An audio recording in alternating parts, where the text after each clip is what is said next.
el carácter. Esta persona tiene mucho carácter y se entiende como que tiene un genio de 1000 demonios. Es que tiene un carácter. Eso no es el carácter. Carácter es una palabra griega que significa sello. Entonces, el carácter de una persona es su manera de ser, su manera de conducirse, su manera de reaccionar. O sea, el carácter es, como si dijéramos, la voluntad que se manifiesta en las actuaciones de esa persona. Una voluntad firme, una voluntad constante, porque si no hay esa constancia y esa firmeza, pues es que esta persona no tiene carácter. También decimos a veces, ¿no? Una persona pusilánime, indolente, influenciable, no tiene carácter. Entonces el carácter es esa energía de la voluntad, esa firmeza que me hace ponerme al servicio de la verdad y del bien. También podríamos decir que el carácter, hoy se usa esta palabra, es el autocontrol, es la posesión de sí mismo, es la madurez, es el dominio propio. O sea, el carácter, repito, es ese sello que da a la persona una estabilidad permanente, fijo, como cuando decimos, este escritor tiene un sello propio, tiene un estilo, se le conoce. Este cuadro tiene el sello de Velázquez, pues tiene sus trazos, tiene su luz, tiene su perspectiva. Pues lo mismo el carácter de la persona. El carácter es la fisonomía moral. Lo mismo que cuando tú ves venir a alguien, le conoces por su rostro y por su tipo, porque hay que ver qué maravilla, que no hay dos rostros iguales.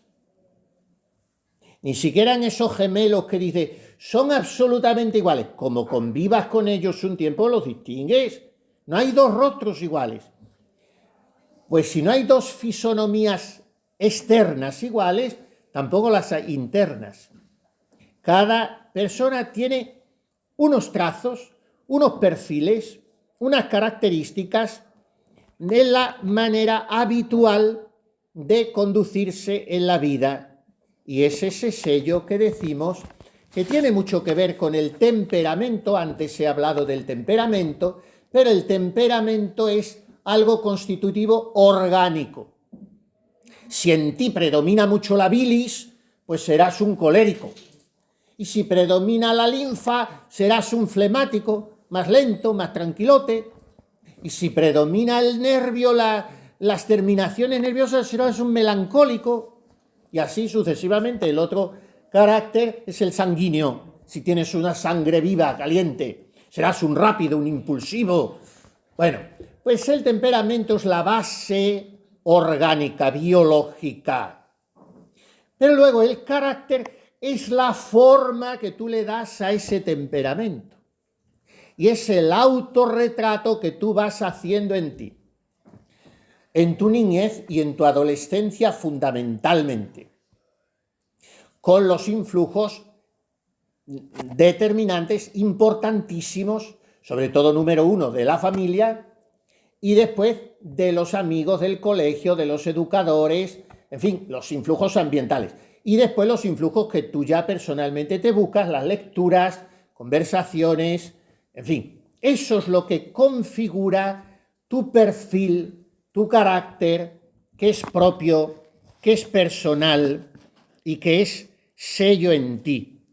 Porque lo mismo que el hombre es algo más que la carne, es algo más que el instinto. Y por tanto el hombre es su voluntad gobernada por su inteligencia, que te hace decir por aquí no, por allí sí, este influjo me conviene, esto me forma, esto me va a hacer crecer, esto me va a ayudar a controlarme mejor, esto va a abrirme la mente, esto...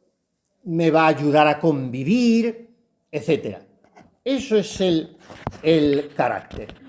Un resultado de un buen cóctel con las cantidades convenientes del temperamento, de la voluntad y de la inteligencia.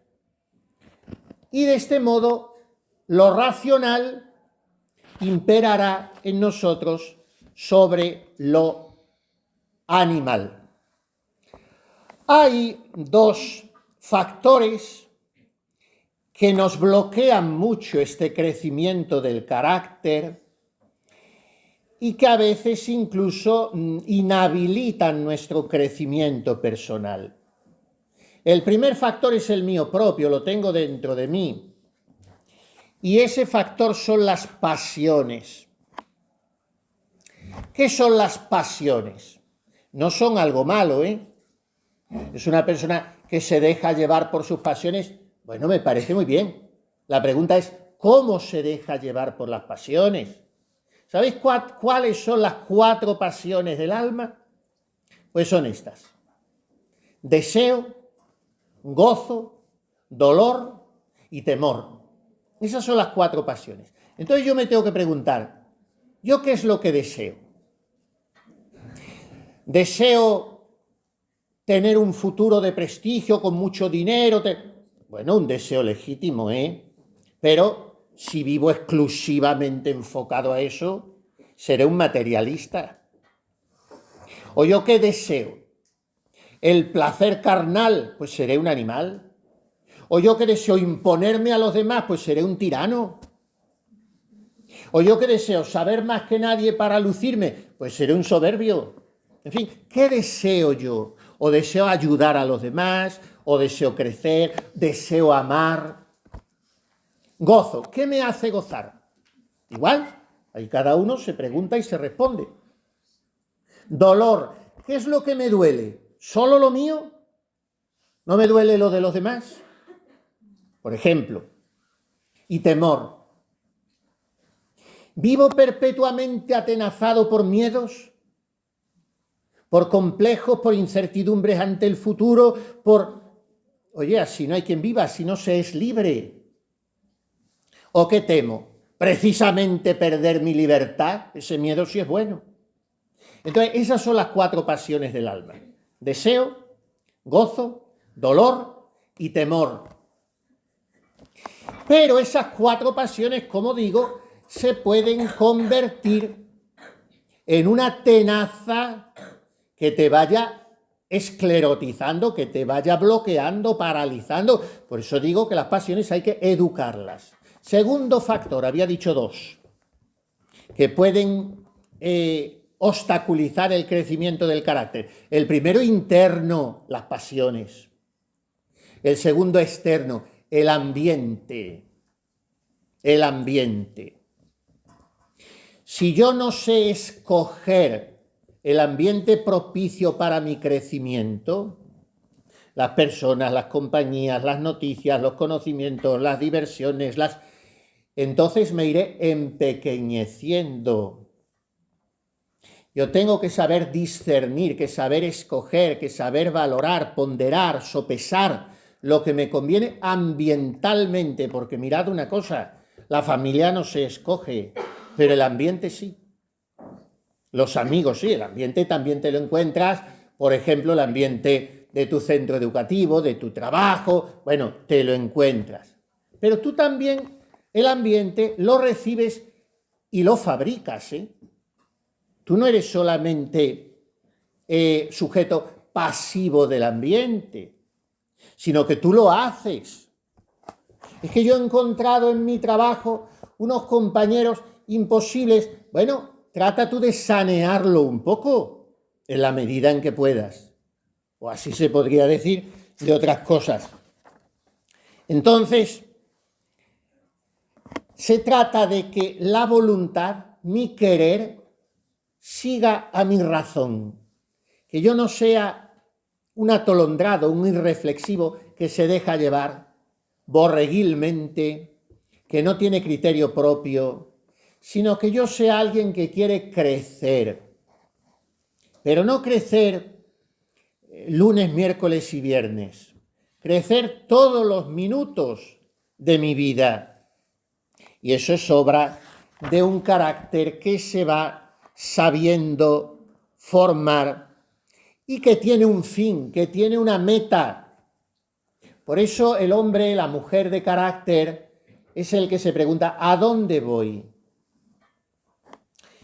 Y ante muchas posibilidades de hacer o de decir algo, el que se pregunta, ¿para qué? ¿Qué fin llevo? ¿A dónde me conduce esta amistad? ¿Qué beneficio me reporta esta conversación? ¿Por qué me interesa esta lectura o por qué no debo tantas horas al día estar con las redes o con los aparatos? ¿Qué sé yo? O porque ahora tengo que beber una copa o porque ya la segunda no me conviene o la tercera. Entonces, eso es una persona de carácter, el que sabe dónde va. Y el que edifica ese carácter suyo, no sobre su percepción subjetiva de las cosas, sino sobre la verdad.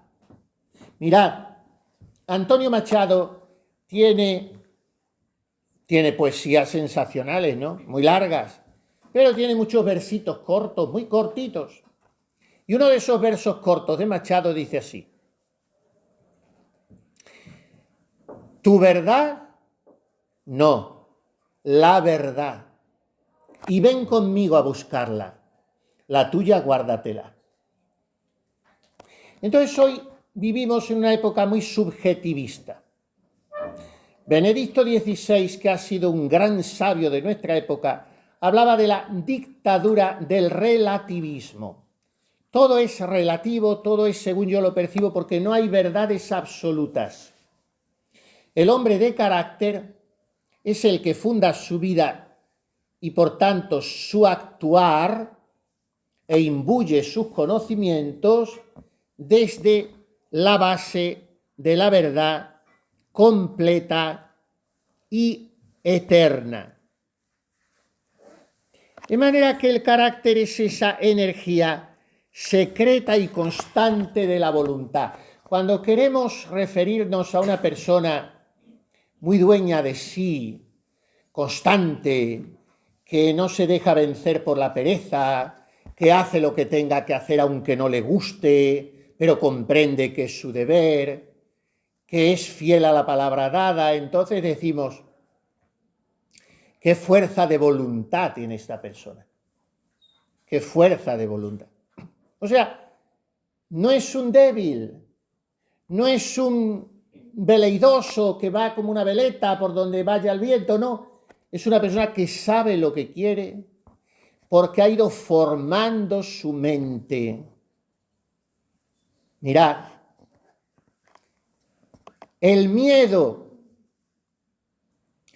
a ser algo por cuenta propia, disintiendo del gran coro de la masa, me roba las energías y me apaga la personalidad.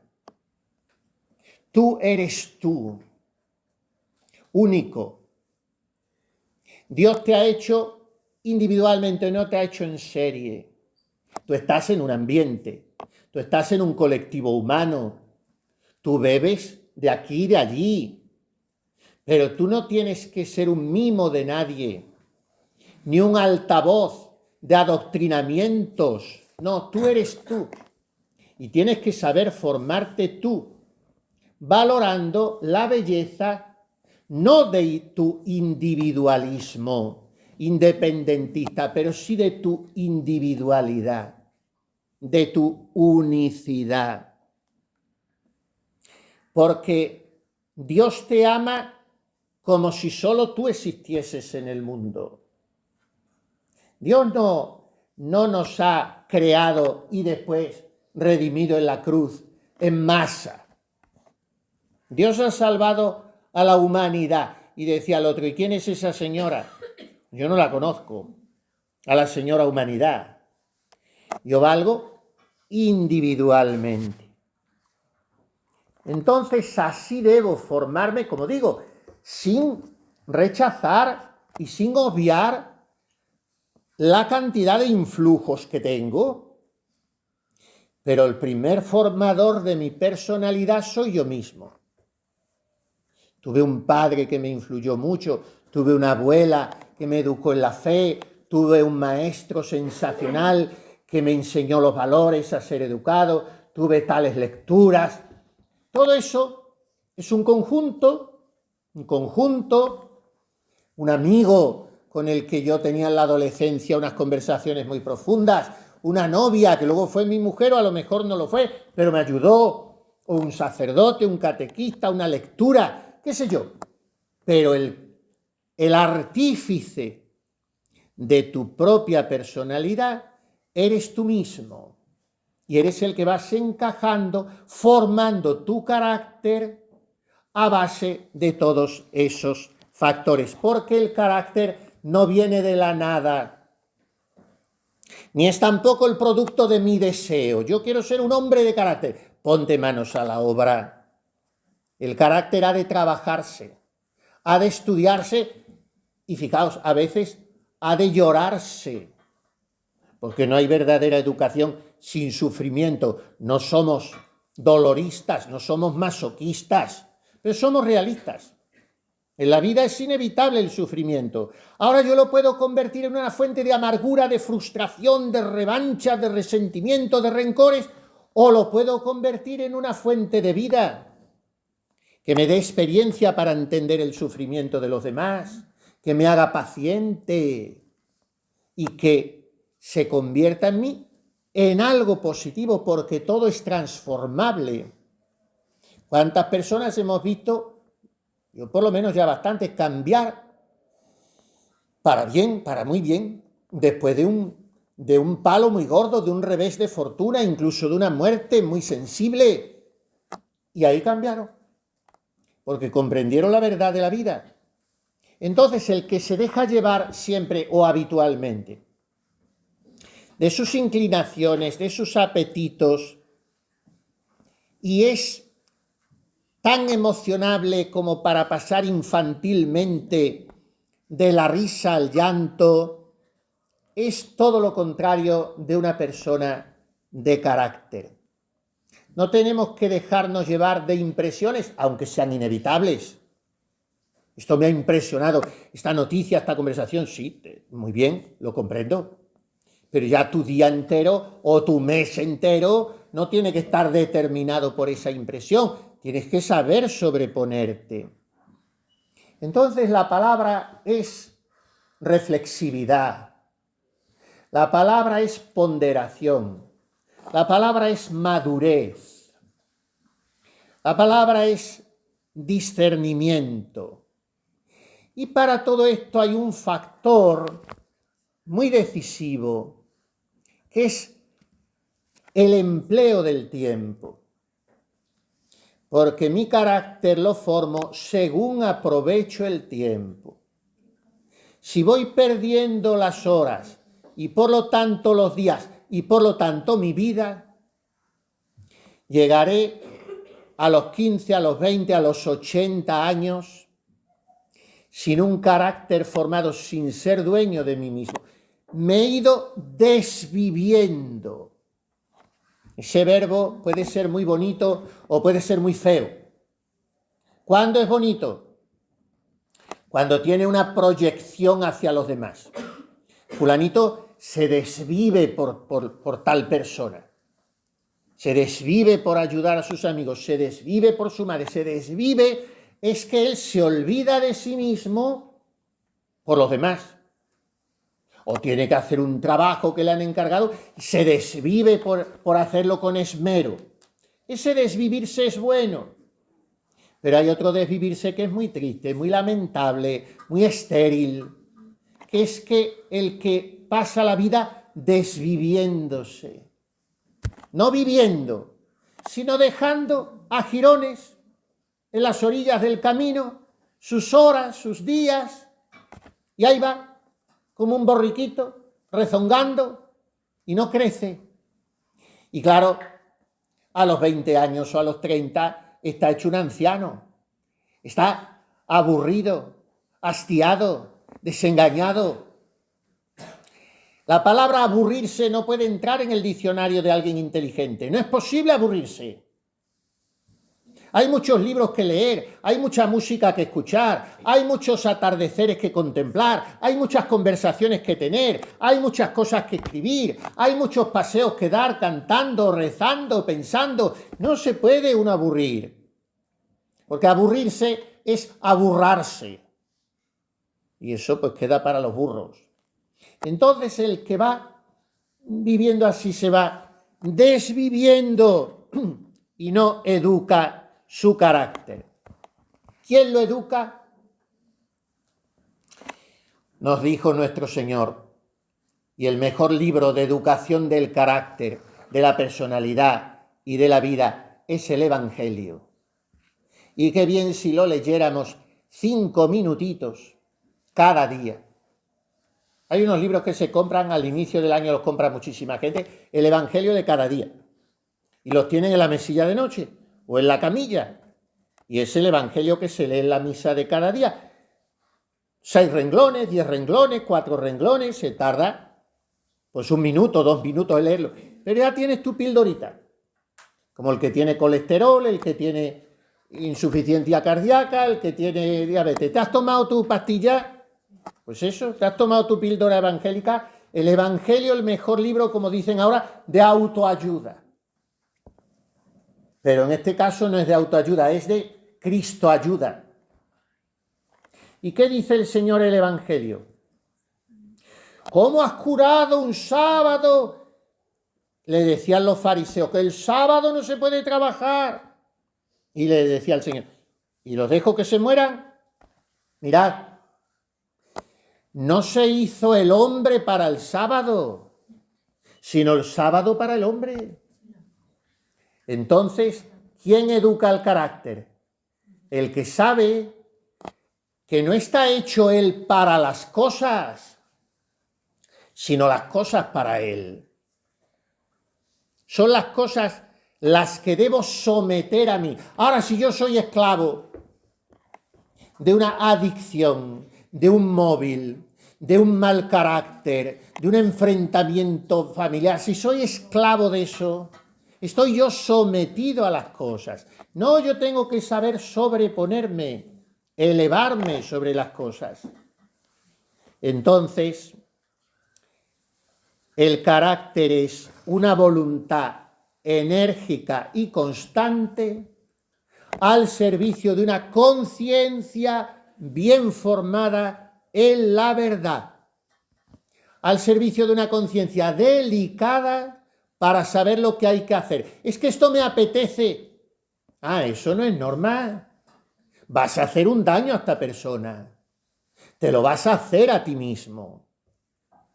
Te vas a ir desquiciando psíquicamente con esa adicción, llámese droga o pornografía o alcohol, llámese pereza, llámese, hay miles de adicciones.